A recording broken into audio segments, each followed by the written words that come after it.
to last longer. New Mail will help you. Call New Mail Medical Center today at 352-404-4779. 352-404-4779. That's 352-404-4779. It will change your life. 352-404-4779. All right, thank you. 6 minutes after 10 o'clock. Nice looking Tuesday morning. Hope you're doing well. 81 degrees here at the studios of The Source, broadcasting live from the Paddock Mall just outside the WOCA commissary.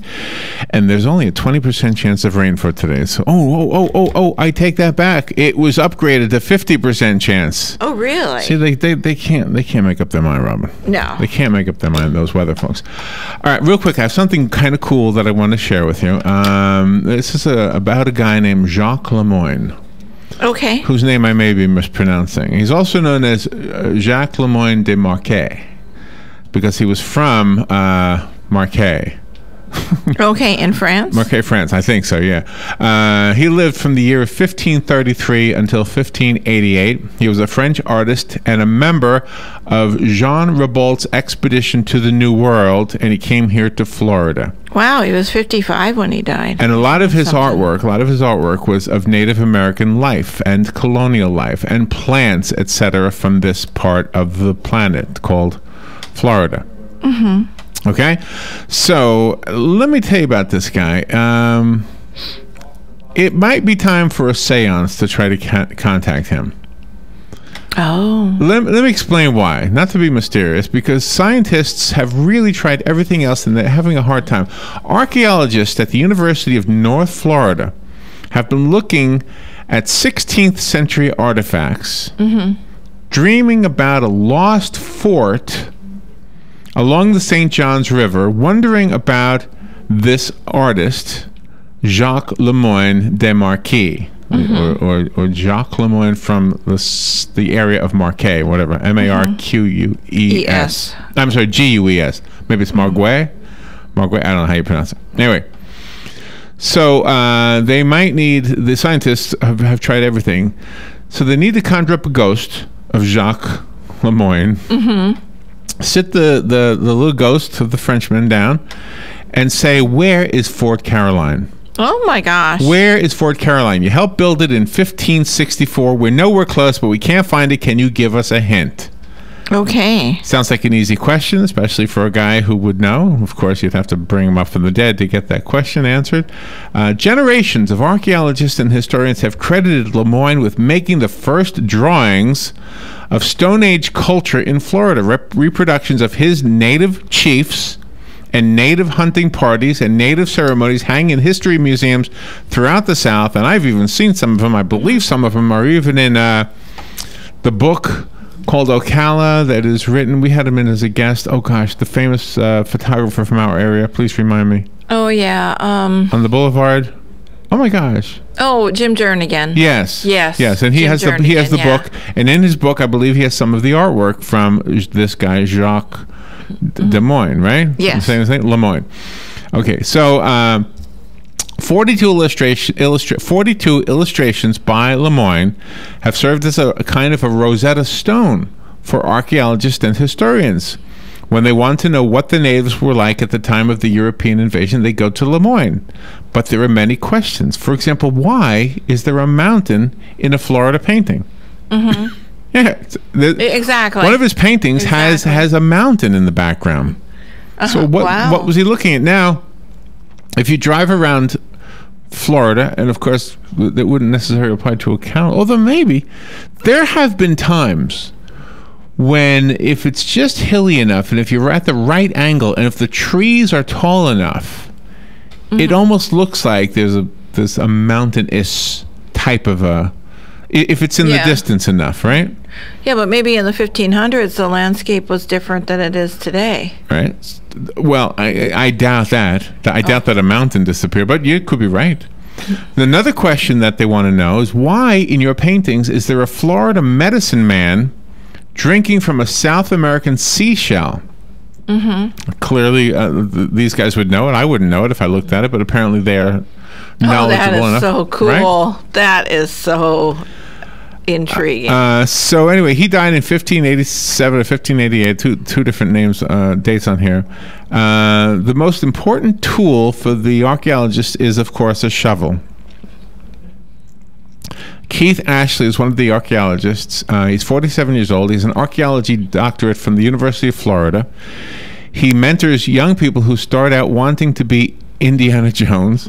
And he's very interested in this. Now, jump forward to this mysterious fort. There is a fort. Now, this may be what Lemoyne was talking about. It's possibly the fort. It's the old fort in Old Fort Park, New Smyrna Beach. It's made out of coquina rock. And there have been a lot of guesses regarding the structure and a lot of speculation as to whether this is the fort in the paintings by Lemoyne, although nobody knows for sure. This would be Fort Caroline, therefore, if it is. The best overview shot shows what looks like old ruins, but it's a rather solid structure. The two most common conjectures for the use of the building are that one, it was used as a fortification by the Spanish, or that it was the foundation of a Catholic church. It may not even be a fort.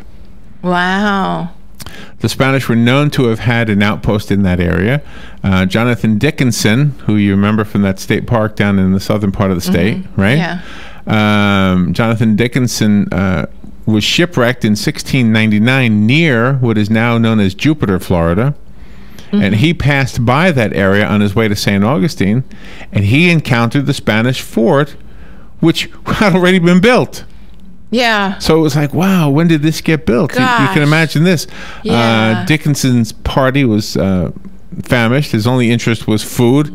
So they didn't really give it a whole lot of thought or wonder about it or worry about it a whole lot. But the thing is this, and I always try to do these little segments with a purpose in mind. And the purpose I have in mind with this is simple. That if I've intrigued you, then this is more than words on a website. This is more than words in a book. This is more than words. This is a place you can go visit. Yeah. You can go visit. And if you have people who are curious, then just look it up. Go to Old Fort Park, New Smyrna Beach. There is already a place for you to park. They make it real easy. You don't have to hack your way through the woods. Okay. And you will see the old stone structures that are a mystery, not only to you and I, the average, tourist or wannabe tourist or whatever we are when we live here, we go out to do these things, but it's not the kind of tourist attraction that Disney seekers would go to. It's the kind of a tourist attraction that if you like history, you would go see this thing, and we should go. Perhaps speculate on your own what this was. Archaeologists haven't come to a conclusion yet. They don't know if this was Fort Caroline or something else. But just thought I would share that with you. I found it an interesting article, and yes, Robin, you're right. Now it's on my list of places I want to visit. And with the Indian drinking the stuff from the seashell, I mean, the Spanish explorers went all over the place, so they might have brought that back with them. And the Tomoko who lived here, the Tomoko Indians who lived here, and by the way, this whole talk about all the nations that Ocala and Marion County were under, with the rebel flag thing, it says the Confederacy, the French flag, the French, the Spanish. They always forget the Tomoko. Right. Now the likelihood of the Tomoko having any flag is probably none. But you could put one up. You could make a flag that represents the Tomoko, because if we're going to represent every governing body that ever governed this area, yes, don't leave out the Tomoko. They were here first. Exactly. We'll take a little break and be right back. So go visit the fort, contemplate these things, look up Lemoyne, and we'll be right back. The weather is brought to you by myfwc.com. Safe boating is no accident. For today, intervals of clouds and sun with a couple of thunderstorms around, mainly during the afternoon hours over the interior. The high today, 89 to 93. It'll turn out partly cloudy tonight, warm and sticky, low 74 to 78. Tomorrow, partly sunny with a couple of thunderstorms around, mainly during the afternoon hours over the interior. The high tomorrow, 88 to 92. From the Florida Weather Center, I'm meteorologist Joe Lundberg.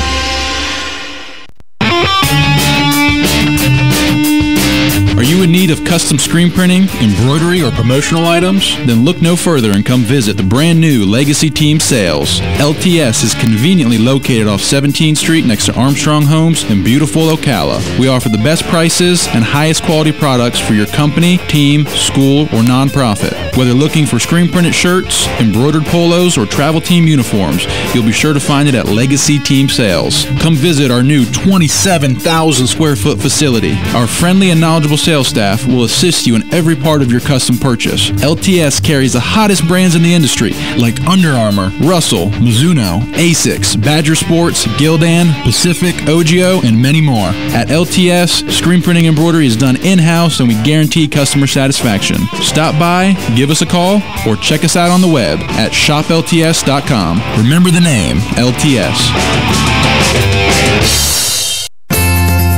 Hello, gorgeous. Hi, this is Becky at Hello Gorgeous Salon. Summer's almost over and fall's just around the corner. It's time to get that new look started. Let's get rid of those sun-damaged ends and faded out color and get into something rich and vibrant. Humidity is not your hair's friend. It causes your hair to capture moisture and leaves it looking dry and unhealthy. Hello Gorgeous is a certified Brazilian blowout salon. We can tame those locks, leaving your hair healthy and shiny with a Brazilian smoothing treatment. And whether you're going on a job interview or out on a date, your hands do a lot of talking. Manicures are a must. Hello Gorgeous is a full-service salon, so let us help you make a great first impression. Call us today to set your appointment at Hello Gorgeous. Our number is 352-351-5358. Again, that's 352-351-5358. Hello Gorgeous is conveniently located in the heart of downtown Ocala, right next to the historic Marion Theater. Hello, gorgeous. Here's what you may have missed on the John Tesh Radio Show. There may be another reason our pets are getting fat, because no matter how much food we give our pets, they still control how much they consume, right? Enjoy some guacamole. Experts say avocado has healthy, unsaturated fat, which can lower your bad cholesterol. Women say they want a man who watches football but also loves shopping and who's not afraid to cry during movies. It would seem that women have high expectations when it comes to the perfect man.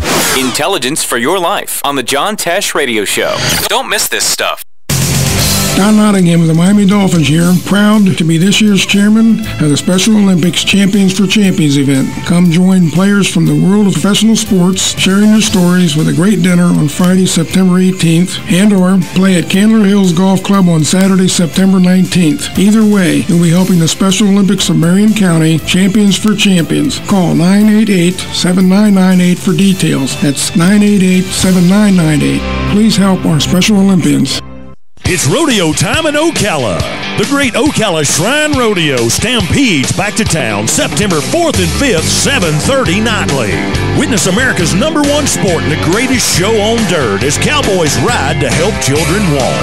33 years of broncs, bulls, and babes. For tickets and information, call 352-402-8808. September 4th and 5th. Don't miss the Ocala Shrine Rodeo. Stay with us and sleep better at the Sleep Inn and Suites of Ocala Bellevue, located next door to Don Garlett's Museum and a few minutes from Florida Horse Park. Our award-winning, newly refreshed Sleep Inn and Suites offers comfy, clean rooms, free fast Wi-Fi, and service with a smile. Start your day with a deluxe hot breakfast and unwind in our heated outdoor pool. Our convenient 24-hour fitness and business centers allow you to stay on track whether you're here to play or to work. That's Sleep Inn and Suites Ocala Bellevue, proud sponsor of Marion County High School football. Ocala Aviation now has opportunities for flight instructors. Wait, hold on, Brad, is this correct? You're looking for instructors, not students? Actually, we're looking for both.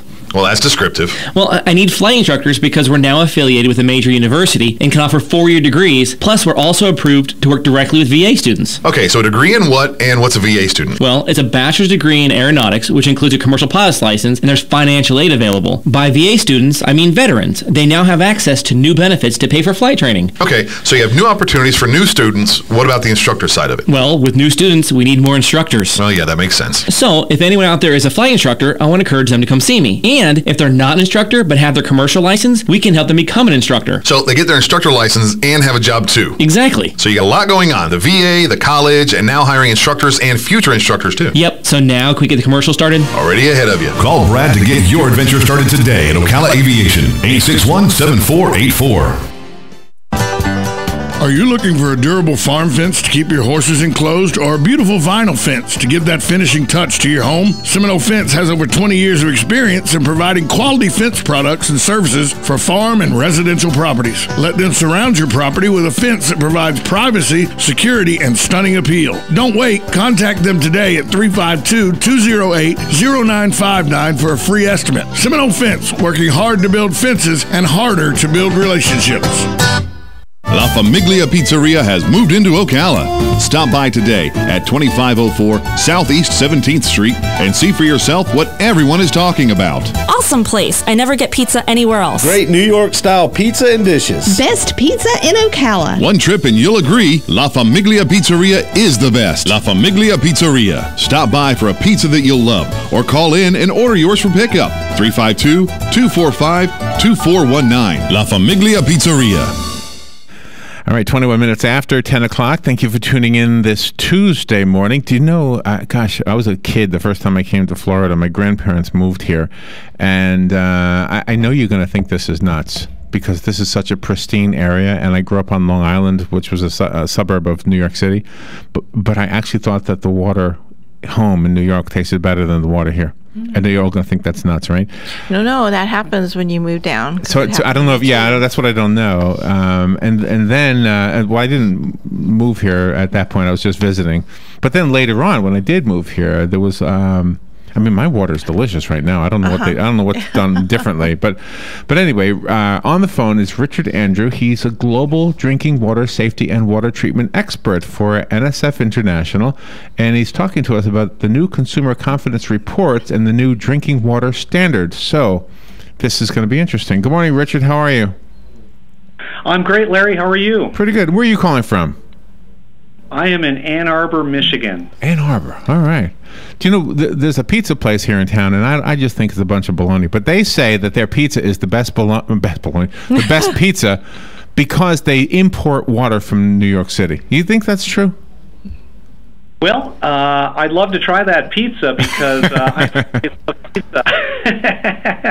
But, one thing we can do to find out more about the quality of our water is check something called a Consumer Confidence Report. This is a report that's put out once a year by our local water authority, and it gives us great information like where's the water coming from? Is it a lake or a river, a well? And then how is it treated? What kind of processes are used to improve it? Oh, really? And then, and then, most importantly, have they detected any contaminants in there over the course of the past year that might be a health concern for us? So really a great tool that we can use to figure out more about the quality of our local water. So there are two ways. I don't mean to put you on the spot, but I'm just going to tell you this, and if you don't have an answer, that's okay. But there are two ways people in this part of Florida get their water, either from a well, where they extract it directly from the aquifer, and usually they have some kind of a filtration system on it, because to be honest with you, it's got to be filtered. You got to treat it with something. Mm-hmm. It's not good. It's got sand in it or something. It's got a color, okay? But it's supposed to be good water. But anyway, and then of course there's city water, which is all treated and is really good. Does the city get it from the same place we do, but they just treat it professionally? Is it the same source? Yeah, that's a great question, and the answer is pretty much. The city has a lot of resources available to do that kind of treatment and sort of clean it up so you don't have that color, you don't have the smell that maybe you get if you've got a well. And I've been down to Florida. I know exactly what you're talking about. So yes, that is the case. And it's not as cold naturally. I think it's colder up where you are. Like when it naturally comes out of the ground. I don't know why. Well, maybe just because we're hotter here, I guess. I don't know. Does your report cover the areas in Florida where the homes are fed by wells and also where the homes are fed by city water from the city utilities?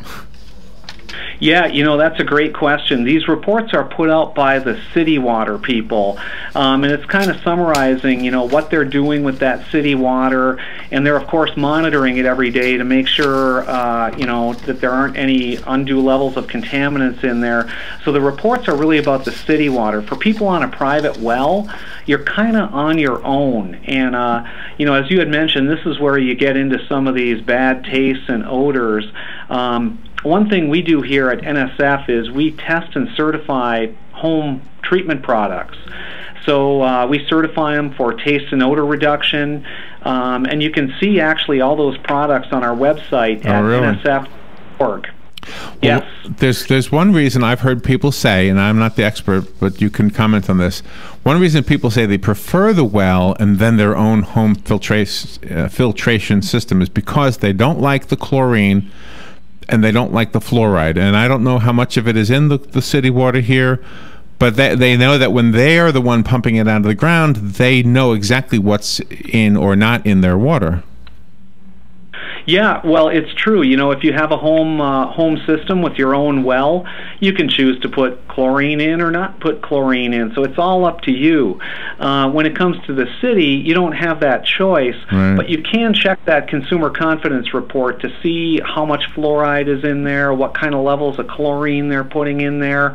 So they are at least transparent in providing that information on what they're doing to all of us. Do those devices that people put on the faucet itself, it's about the size of a cup, I guess, or a small cup. It kind of screws onto the my mother used to have one of these things, had charcoal in it or something. Do they actually clean the water to the point where it gets some of those things out of it? Yeah, you know, I get asked that a lot because those filters are so small. People wonder, you know, how can it really work? And, you know, the answer is that a lot of them do. And you can actually find a list of those that we've tested and certified at the nsf.org website. The key with those is the filters don't last that long compared to some of the bigger filters. So one thing to keep in mind when you're using any treatment product is to be sure to change the filter per the schedule recommended by the manufacturer, or it's not going to work if you don't change that filter. Sometimes the city will put out notices that their water has been contaminated and you need to boil water for a couple of days, and then they'll release another notice stating that it's okay to drink. How does that contamination happen in the first place?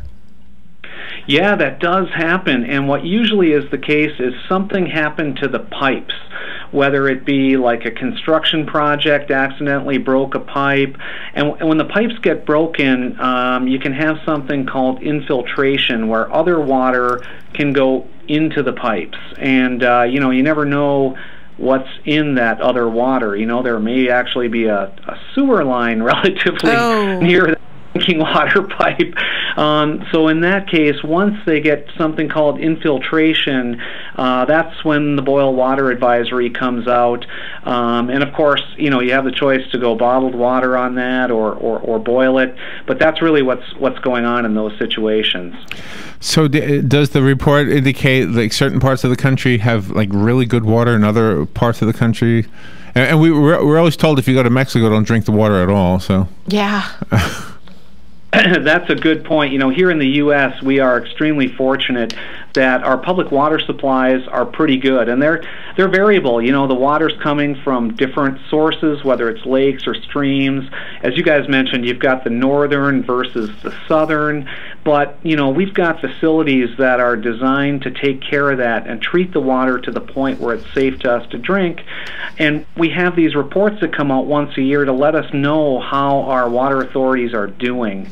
So it's just a really, you know, great thing, especially when we think about, like you said, Mexico and not drinking the water. And there are lots of other areas where the issue is the same thing. The website that I have for more information is nsf.org. Is there any other way that our listeners can get more information?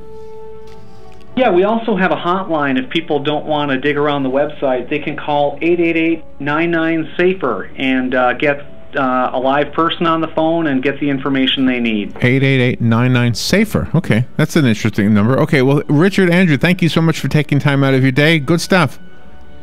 Thanks a lot, Larry and Robin. Appreciate it. All right, we'll be right back. Fox News Radio. I'm William Wu. Western wildfires forcing the call-up of active-duty military troops, including Washington State's National Guard, to help fight a fire in the